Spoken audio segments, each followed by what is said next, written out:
Hey everyone, how is it going? I hope you're doing well. I'm doing well because today we're talking about music, and today we're looking at a few pickups from all over the place that I've gotten over the last month. It's been a little bit since I did one of my last pickup videos, so there's a few things I'm wondering, like, did I talk about this? Could have checked, but we'll gloss over those ones really quickly. But I've got a lot of cool finds. Some artists I've never really heard of before or never really delved into, and others I'm just excited about to get on the format. We'll see. We'll see, guys. There's a lot of excitement. So I got a couple tapes. So let's start with the tapes. There's just two. These were both finds at thrift stores, which I'm pretty excited about. This is Volume 1, Traveling Wilburys, the classic. There we go. There we go, like that. Perfect. Volume 1. Got the back there. A great album. I mean, it's a super group by in every sense of the word. It's an amazing album. Uh, I wish we would have had more from this group, but what we do have, Volume 1 and Volume 3 are fantastic albums. Next up, we have Seven Wishes by Night Ranger. There we go. There, it's a little worse for wear, but it actually plays super fine as well. Got there. Probably my favorite of their sort of classic period, if you think about like their first kind of handful of albums before their initial hiatus. Um, I think their first two albums are good, but I think they kind of really nail it on this one. And then going forward with like Big Life and Man in Motion, Big Life especially, it's a little too much for me, a little too overproduced. Man in Motion kind of takes a swing in the other direction, and I think Seven Wishes is kind of that sweet spot that I really like. So two new tapes that I got. Fantastic, fantastic. One CD I know for sure I haven't talked about, so I'll talk about that. Halloween is done. Tis the season is coming up. So, of course, I had to grab this. This is Reliant K's Let It Snow Baby, Let It Reindeer. I think this is their second holiday music album, Christmas music album. Reliant K are notable. They're one of those kind of pop punk Christian rock crossover artists that found some success outside of that realm. Yeah, super fun group. I just saw this. I was like, yeah, this is a Christmas album I will listen to. I actually love Christmas music, especially when it's within a band's kind of style and they rework classics.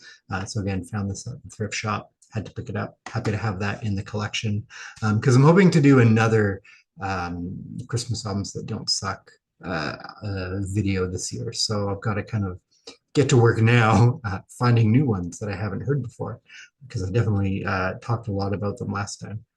So these are the two albums. I don't recall if I did speak about them yet or not. So I'll just go over briefly. But these were kind of celebratory buys for me a month or so ago. So maybe I did talk about it. But this is Gong's second album, 2023 reissue Camembert Electrique.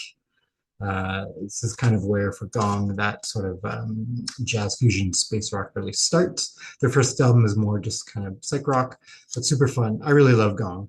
My hope is to kind of slowly grab all their stuff. And these reissues are really good too. They have tons of artwork, all kinds of notes in the album. Super fun. And then this is Signify by Porcupine Tree. I believe this is the first album where it's a band. I think I said that about the last time I talked about Porcupine Tree, but I'm pretty sure this time, first album where Steve Wilson is joined by a full band for recording. It's an okay album. It's definitely that transition between Steve Wilson being a solo artist, doing sort of more space rock, Pink Floyd inspired stuff, into things that borrow more from, alternative rock and eventually maybe metal, heavy rock, certainly. I don't think it's perfected on this album. I think it's a lot better on other albums. And then that kind of space rock psych element is sort of done better on the earlier works. Definitely a transitionary album, but a really good one as well. It's one of my top ones from the band. All right, now we got lots of vinyl. We got vinyl. We got vinyl for days. So we're strapping, y'all. This one I found at sort of like a little antique shop in Victoria where I live, and they've recently started selling records for a really good deal. And they've got some really good finds. They have lots of 45s, which I like. I know I've said before I'm not really a 45 collector. However, my growing 45 collection begs to differ. This is a really good one. This is one of those promotional records. Bronze Synchronized Perfection. Synchronisé. Voila. It's a crate. So it's two 45s in there. I'll read off what we got. So a limited edition record collection featuring these nine top, take that to the bank, artists. So on side one, you have Maggie May by Rod Stewart, great song. Tambourine Man by the Byrds, great song. Side one, that was great. Side two, we have Sunshine Superman by Donovan, Young Girl by Gary Puckett and the Union Gap, Me and Bobby McGee by Janis Joplin. Again, we're winning. Like that's great. And then record two, side one, Turn Me Loose by Loverboy, a great hit, good CanCon hit, and That's the Way by Casey and the Sunshine Band. Like these are just fun songs to have, you know. And then side two for record two, You Ain't Seen Nothing Yet by BTO. Oh yeah, like we're gold. And then Black Magic Woman by Santana. Just like a fun collection of tracks to have physically. I'm super into this. This is a lot of fun. I love it. Listened to it many times already. Next up, these were all found. Let's go. These four, actually, yeah, were all found at one of my local record stores in I say cheapy, but that means $10 ish, or less. Actually, one of these I found at a thrift store for 5, and one of them was free in that cheapy bin.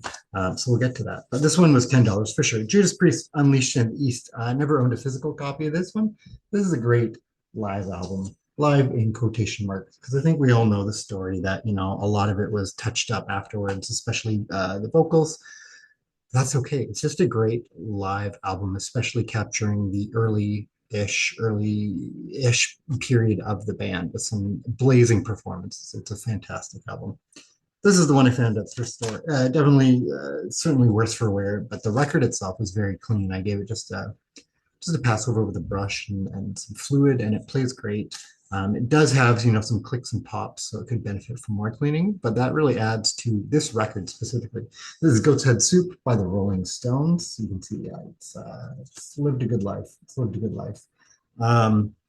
It's kind of, for a lot of people, the end of the initial kind of hot streak of the band. I really like this album, but I think it does get glossed over because people see kind of going forward a little bit for the next while the band on a downward trajectory. But I love that record. It's a great one. 100 Years is a fantastic song. This one was also $10. This is Wonderworld by Uriah Heep. I really like this album. I think it's another one of those ones that does get skipped over quite a bit just because of the band's catalog is so massive. They have so much to get through, and they've got, their initial handful of classic albums, and then people don't always explore later works. But this is a really good one to check out. Like it a lot. This one was free. I totally understand why. This is being held together on one end, so I will be very gingerly. But this is Aerosmith Rocks, a classic album that rocks. I've never really bothered to listen to Aerosmith. Growing up when I did, I knew Aerosmith as producing kind of cheesy ballads and being like a classic rock band for older people that I'm not going to listen to. But the more I've been part of, different music communities online, the more I hear people talk about, especially Aerosmith's classic albums. This was free. They're like, yeah, go ahead, take it, because it's falling apart. But the vinyl itself was quite clean. Again, give it a little clean, listen to it. And my first thought was, I've been missing out. Like, this is a amazing album. If you're into rock, 70s rock, it's a great album. Check it out. To all those people, maybe my age or younger, even a bit older, just you're missing out by not checking out new music. And again, I think that's something that's so great about this kind of music community on YouTube is it's all about getting people into stuff and turning people onto things. And you'll check out a band that maybe you've heard mentioned so many times. And whatever you have this preconceived notion of what they might sound like or be like, and it's not for you. And then you give something like Aerosmith's Rock a chance, and you're like, oh, sweet, another new album, a new band to check out. It's great. I love it. The next, as you know, I've been kind of lucky enough to be collecting sort of a collection of records that someone in my family is sort of passing along, and they're still not really having many takers. They're trying. So I went through again and kind of took out some more of the ones that some of them I'm like, oh, I clearly didn't see this the first time because I would have taken it. And some are me just giving something a chance, right? So let's go through these. The Power of Zeus. There we go. So this is Tom Petty and the Heartbreakers with some tape holding this together. You're gonna get it. Is this the third album, second album? I'm not quite sure. But Tom Petty classic. You got to have it. Great logo on the back there. Love it. The next, some jazz. I've listened to this one a few times. It's pretty fun. It's a cool. It came out in the 80s, I think 86, but it's got that like post-bop 60s sound, which is really fun. J Mood by Wynton Marsalis. That's fun. Even the cover's a throwback. Like you look at it and you think you're gonna listen to something from the 60s, early 60s, something like that. But no, it's I think 86 or something. It's a great one. The next four records, all by the same artist, who I picked one record at random just because it looked good, sounded cool, and I really liked it. Am I going to get into country? Probably not. But I do really like the singer's voice, and I've been like, yeah, I should check out more. So I got four records from Emmylou Harris. I think these are in reverse order. This is, I'm going to guess Cimarron, I don't know, but Emmylou Harris, there we go there. From what I gather, this one and the next one is a collection of tracks that just kind of were delayed and not put out initially and then released as a full album. And this one, that one, I can definitely hear that on. This next one, I really like more. It's also, I think, so the first in that series of tracks that weren't put out previously, but this one, this is Evangeline. I like that cover. Pretty cool. Paris. Again, this one I like more than the other one. This one I really like. The lyrics are great. Like country music, if anything is beautiful about it, and for a lot of people, a lot of it's beautiful. It's the lyrical storytelling of country music, the poetics of country music. And this one I got a lot of that. And this is a quarter moon in a 10-cent town. Even that title and that lyric that's in the song. You get got there, got the track listed. Yeah, I really like this album so far. Of the four, I think that one's the favorite one. And this is a luxury liner as well. Glare. And again, just maybe an artist that I'm getting into. I don't know if it'll be my gateway into country. I hope not. But yeah, great artist. Next one of those classic one and dones. This is, what's the full title? Layla. Oh, it just says Layla, but I think we all know that it's called Layla and Other Songs or something like that. By Derek and the Dominoes, the classic double LP. As great as an album as it is, I would argue that if they had cut it down to a single LP, it would have been even more of a classic, and then potentially just release the rest later as a follow-up album. It's quite bloated, but it is a great album. But you definitely have to be in the mood to listen to it all the way through, which is another argument people make. Why do you do that? You pause books, you don't read books all the way through. You don't always have to watch a movie all the way through. For a movie, I would say you do. Whole different discussion.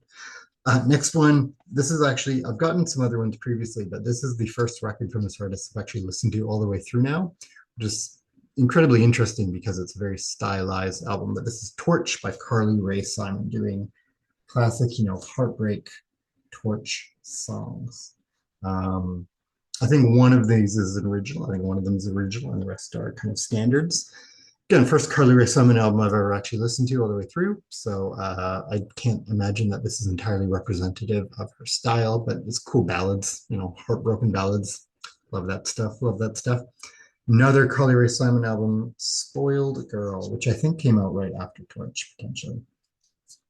What does that one sound like? Could not tell you, but we'll find out. And that's kind of what I love about going through this collection is a lot of it has been people buying, the series from these artists. So I'm able to get kind of a chunk of that discography, which is good. The next two, again, an artist I know about. I know their hits. I know they have quite a large discography, but beyond that, I don't know too much about them.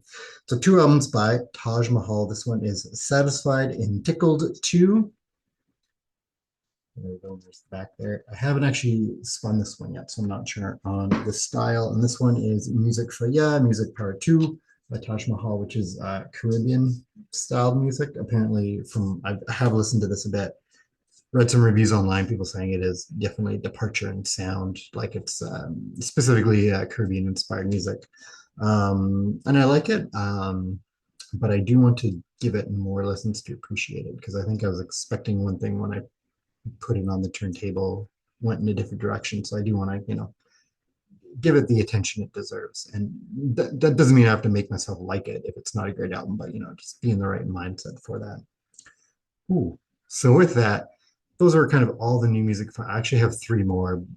There's a thrift shop by my office where I work, and sometimes on Fridays I'll go there just to, check things out. If no one else is around at lunch, go do something on my own. There's a couple finds there that I didn't take home yet, so I will. Otherwise, these are the finds, and I want to know about your finds. Let's just chat music, everyone. Let's just hang out. Let's just grab a cup of coffee or whatever. Let's just chill. Otherwise, yeah, I'm having a great time, and I hope you are too. Catch you. Bye.